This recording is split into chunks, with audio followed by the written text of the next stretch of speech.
Zlato odličje prejme folklorna skupina Duplo Pišece.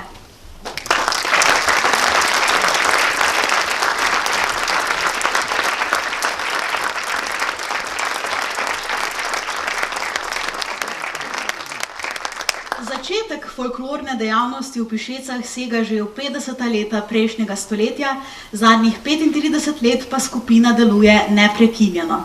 Redno se udeležuje območnih srečanj odraslih folklornih skupin, velikokrat se je uvrstila tudi na regijsko srečanje, dvakrat celo na državno. Sodeluje na raznih prireditvah v domači krajevni skupnosti, občini in tudi v tujini.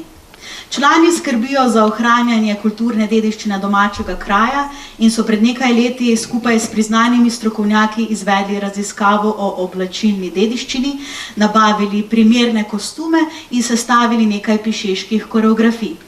Ponosno se predstavljajo tudi z gorenjskimi kostumi in koreografijami. Folklorna skupina je generacijsko zelo različna, ves čas pa si prizadeva, da medse privablja mlajše plesalce in godce. Zlato odličje je nagrada za njeno dolgoletno uspešnost in kakovostno delo ter pomemben prispevek k razvoju ljubiteljske kulture v domačem kraju in občini.